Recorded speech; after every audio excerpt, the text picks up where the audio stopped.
Doutor Frederico. Bom dia, bem-vindo ao programa Entre Linhas, uma honra recebê-lo, né? Temos bastante coisa para discutir com o senhor aqui. Bom dia, Mariana. Bom dia, meu xará Frederico. A gente agradece muito essa oportunidade de participar aqui com vocês no Entre Linhas e realmente espero poder contribuir em assuntos aí principalmente ligados à saúde. Eu, como médico, tenho essa como minha pauta principal de atuação aqui no Legislativo. Muito obrigado. Que ótimo, então. Inclusive, né, a gente tem assuntos aí bem quentes em relação à saúde, né, nos últimos tempos. Na saúde no governo Lula, Ministério da Saúde, com Nízia Trindade sendo substituída aí por Alexandre Padilha. Como é que o senhor avalia aí a gestão da Nízia, né? E se o senhor considera que pode ter alguma mudança, considerando que continua sendo no governo Lula, aí com Alexandre Padilha, a gente viu números terríveis em relação à dengue, a gente viu políticas que a gente conhece, já típicas de um governo do PT, sendo utilizadas aí no Ministério da Saúde. O Ministério da Saúde que, quando era do governo Bolsonaro, a esquerda criticou tanto, falou tanto durante a Covid, mas os números são extremamente alarmantes e a condição da saúde do Brasil é realmente deplorável nesse momento, né, doutor? Lamentavelmente, eu tenho que concordar com você, Mariana.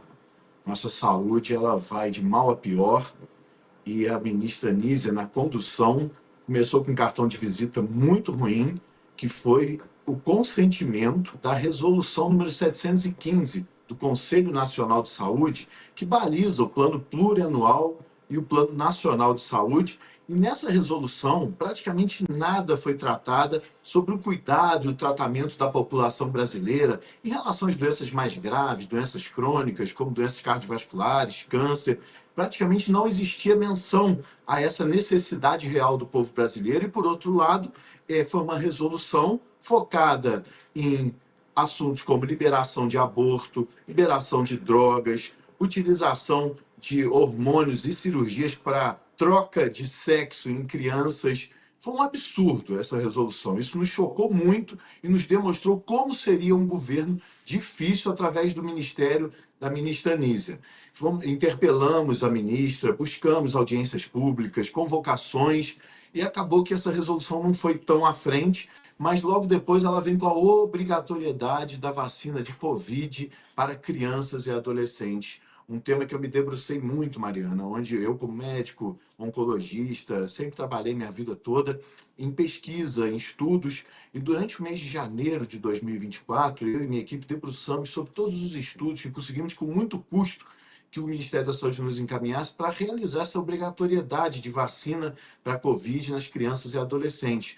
Conseguimos refutar cientificamente, um por um, desses estudos e solicitei novas reuniões e audiências para discutir a questão da ciência. Ciência essa que tanto criticam, tanto demonizam, que não há ciência, que não respeita a ciência. E quando você leva a ciência pura e avançada para demonstrar uma medida absurda do Ministério, eles ignoram, porque realmente o que ficou claro é que é um ministério de base ideológica. O ministério, que é o ministério com mais recursos que foi utilizado para trazer essa pauta ideológica da esquerda com uma força muito grande que nós aqui no parlamento tentamos sempre minimizar. E além disso, quando você vai para a parte dos cuidados, outro grande problema, a maior taxa de morte por dengue, uma doença de fácil prevenção, uma doença de fácil tratamento, uma doença que tem uma vacina segura e eficaz, comprovada. E o que ocorreu? Nada foi feito. Hoje, por exemplo, na dengue, se montasse alguns hospitais de campanha, seria maravilhoso, que o paciente precisa de uma internação simples para hidratação. Nada foi feito. Resultado, o maior número de mortes da história de dengue no ano de 2024. E para finalizar, eu queria deixar uma questão aqui que é importante a gente falar, que muitas vezes o governo não gosta dessa palavra que eu vou falar. Gastos em saúde. E é gasto, sabe, Mariana? Porque o pagador de impostos paga muito caro. O governo arrecada os impostos e ele gasta esses impostos em várias áreas e também na saúde. E esse gasto é muito alto. Só para você ter uma ideia, no governo da ministra Nízia, ela recebeu um aporte entre 2020 e 2024 de 43% a mais de recursos para gastos em saúde. Quando comparamos o primeiro ano do governo Bolsonaro, em 2019, com o último ano, em 2022, anos esses que já não havia a relação com a pandemia, o aumento dos gastos foi na ordem de 30%. Em 2 anos, a ministra teve 43% de aumento, em 4 anos do governo Bolsonaro, 30%. Então, nós imaginamos, é muito recurso, ela vai empregar bem esse recurso, e nada foi feito. Ocorreu um investimento na atenção primária, que é algo para se discutir muito, porque a atenção primária, que é uma panaceia hoje, é quase um mito, e que poucas pessoas têm a coragem de comentar e criticar a atenção primária, no sentido de que não há comprovações do real benefício da atenção primária. A gente sempre se falou que precisava dar atenção primária a toda a população, e hoje tem atenção primária a toda a população brasileira, mais de 60 mil equipes de saúde, porém isso não reduziu mortalidade, não reduz hospitalização, então é algo que tem que ser discutido.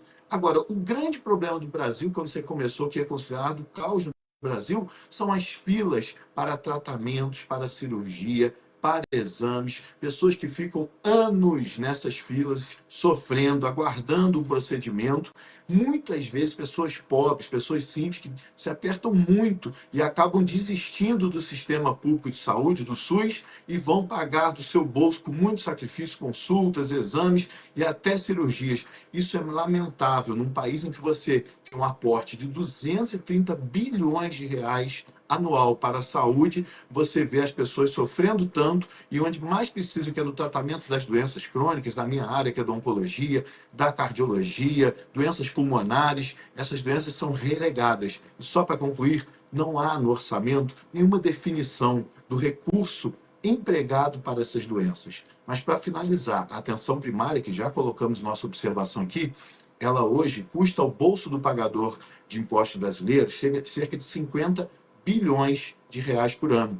Enquanto a atenção especializada, que é todo o restante, atendimento nas urgências e emergências, consultas médicas, consultas de especialistas, todos os exames, todos os tratamentos, internações, cirurgias, custa algo em torno de 100 bilhões de reais. E a gente entende que é aí que está o problema, e a ministra Nízia entrou e saiu sem dizer para o que veio. Eu falo que é uma ministra que, lamentavelmente, não deixou nenhum legado positivo e deixou legados graves, negativos, como a dengue e também a situação lá de Cabo Frio, onde envolveu o filho dela como secretário, em troca de um aporte de milhões, dezenas de milhões de reais. Bom dia, doutor Frederico. Uma pergunta. No discurso de despedida da ministra Nízia, ela falou que foi vítima de uma campanha, né, de ataque à sua reputação pelo fato de ser mulher e não pela sua incapacidade de gestão à frente do ministério, né? E a gente vê agora o governo Lula fazendo uma tentativa aí de mudar a articulação política, indicando a Gleisi, né, para o ministério, o próprio agora Padilha sendo transferido para o Ministério da Saúde. E alguns setores do PT veem o ministro Padilha como um ministro de perfil um pouco menos ideológico, teria ali, né, uma questão, um pragmatismo político maior que poderia, né, aumentar a interlocução do Ministério com o Congresso Nacional. O senhor acha que o ministro vai continuar apegado a essas pautas ideológicas? A gente tem a questão do aborto, por exemplo, da proteção do direito à vida, como o senhor bem disse, do tratamento hormonal em adolescentes para eventual, né, mudança de sexo, cirurgia de mudança de sexo. E em relação a essas pautas ideológicas, qual que você acha que vai ser o posicionamento do ministro a partir desse momento? O ministro, ele tende a seguir a ordem do presidente. E a gente vem acompanhando todas as pesquisas, a taxa de avaliação do presidente despencando, a população realmente revoltada, com vários problemas, principalmente a inflação que atinge todos os brasileiros. Então, nós imaginamos que o presidente poderia fazer gestos no sentido de pacificar um pouco o país, de tentar melhorar a avaliação na opinião pública através de medidas de melhoria da gestão. Só que o que percebemos é o contrário.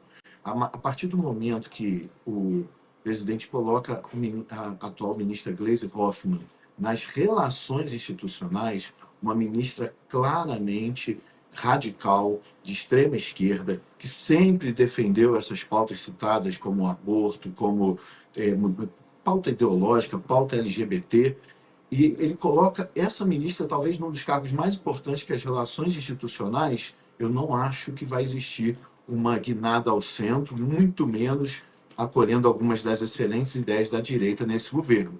Quanto ao ministro Alexandre Padilha, ele realmente já foi ministro. Só que a gente não consegue ter muita esperança numa boa gestão, porque o que o ministro Alexandre Padilha fez quando foi ministro da Dilma, que inclusive ajudou muito na queda de popularidade da Dilma, que a gente já sabe a história do impeachment que ela sofreu. O ministro Padilha tomou uma das medidas mais radicais e contraproducentes da saúde brasileira, onde decidiu trazer pessoas cubanas sem nenhum tipo de comprovação da certificação, identificando-as como médicos e médicas para o Brasil, sem nenhuma avaliação do Conselho Federal de Medicina.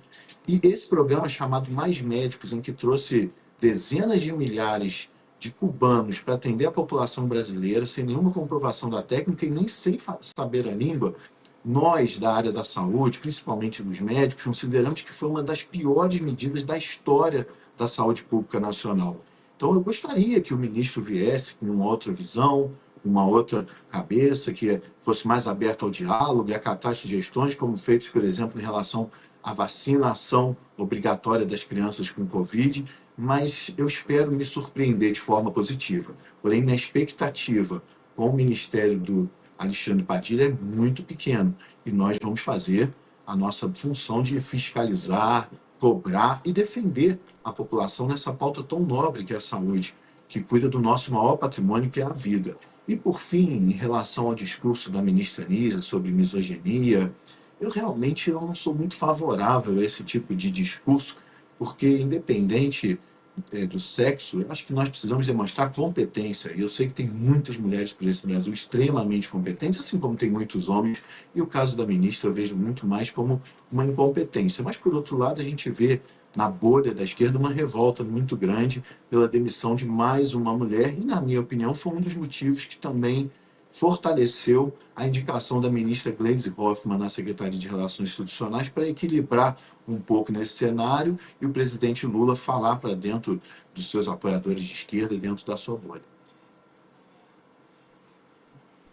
Deputado, e nesse cenário, né, a gente sabe que já existe muita insatisfação em relação ao governo Lula por vários aspectos, né? O senhor estava falando aí também sobre a questão, né, que relacionaram a um possível preconceito com mulheres, mas aí o próprio presidente Lula ontem cometeu essa gafe aí, né, dizendo que colocou Gleisi Hoffmann, para uma mulher bonita, para melhorar a articulação, ou seja, desagradando até o seu eleitorado progressista e tudo mais. A gente sabe que existe uma grande insatisfação e que isso também será apresentado nas ruas no próximo domingo, no dia 16 de março. Porém, a grande pauta, a principal pauta, é o PL da anistia, né? Como o senhor enxerga a necessidade de esse projeto ser protocolado e avançar no Congresso com urgência? É para desfazer a maior injustiça da história desse país. Nós já sabemos há mais de quase 4, 5 anos que a Constituição não é respeitada pelo Supremo Tribunal Federal, que atua hoje como um legislador, sobrepondo e atropelando o papel do Congresso Nacional e que decide, da sua própria vontade, sobre como utilizar a lei. Então, já é um assunto amplamente falado, mas precisamos ressaltar que é lamentável que pessoas que fizeram uma manifestação, sim, com atos de vandalismo que sejam, mas que estão presas com penas de até 17 anos, quando muitas vezes assassinos, até estupradores, têm penas menores que essas e já estão na rua solto. E, por outro lado, nós temos o caso da Lava Jato, que foi comprovado com devolução de bilhões de reais de várias autoridades, de vários empresários que confessaram crime de corrupção e todos estão soltos hoje. Então, lamentavelmente, nós temos uma pena absurda para manifestantes do dia 8 de janeiro, e são pais de famílias, mães de famílias, pessoas trabalhadoras que estão hoje presas, cerceadas da liberdade e sem nenhuma perspectiva de melhora no aspecto jurídico.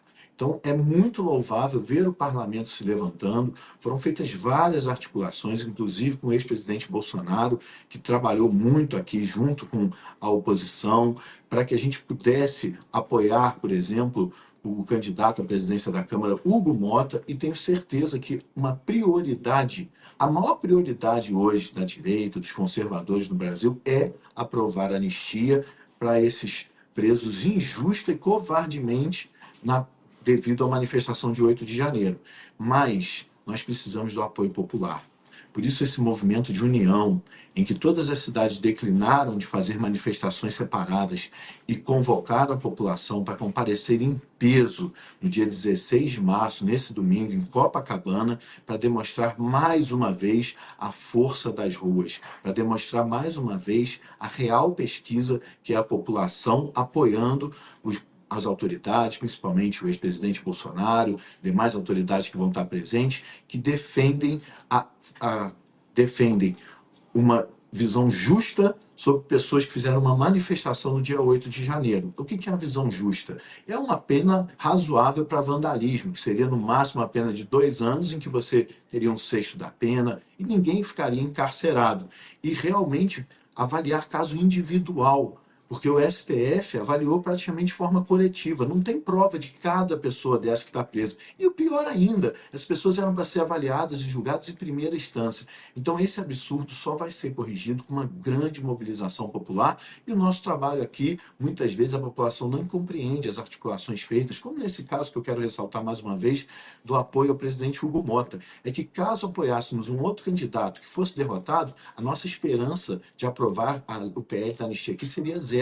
E hoje é o contrário, temos uma grande esperança, já com declarações do presidente da Câmara, do presidente do Senado, e o trabalho e o empenho. Mas agora é a parte fundamental, é a população na rua no dia 16 de março, apoiando os conservadores que vão lutar incansavelmente para trazer a liberdade a essas pessoas covardes e injustamente presas.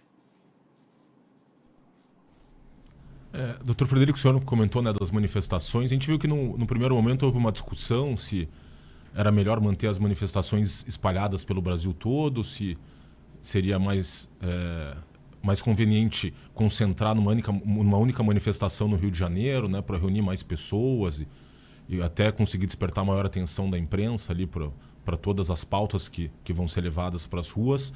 Como é que o senhor, acompanhando as redes sociais, quais as suas expectativas aí em relação ao público para essa manifestação de domingo e as principais pautas que vão ser lá levantadas? Realmente a expectativa é muito grande. Acredito que pode ser a maior manifestação até agora, concorrendo com grandes manifestações já realizadas no ano de 2024. E é muito importante essa concentração da manifestação, porque hoje nós estamos tendo uma visibilidade internacional. Brasileiros que estão até exilados nos Estados Unidos, por exemplo, que têm feito um trabalho incrível, junto com parlamentares, com destaque ao deputado Eduardo Bolsonaro. Então, o mundo hoje está olhando para o Brasil.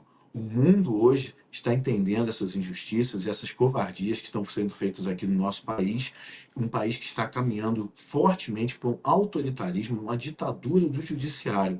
E é muito importante essas imagens de milhões de pessoas nas ruas para que a gente possa demonstrar ao mundo a insatisfação da população brasileira.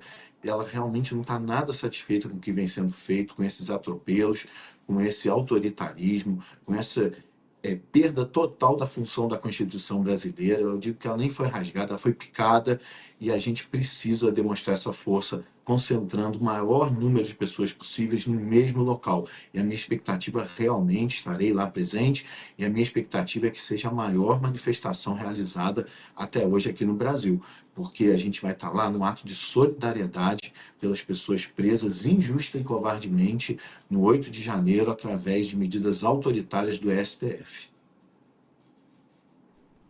Ótimo, doutor Frederico. É uma alegria ter recebido o senhor aqui, né? A gente agradece demais sua participação. E a gente se encontra numa próxima vez. Te esperamos novamente no Entre Linhas. Muito obrigado, Mariana. Muito obrigado, Frederico. Cumprimento a todos os telespectadores, internautas do Entre Linhas. Estaremos sempre à disposição aqui. Um abração a todos. Um abraço. Até a próxima. E agora a gente chama Homero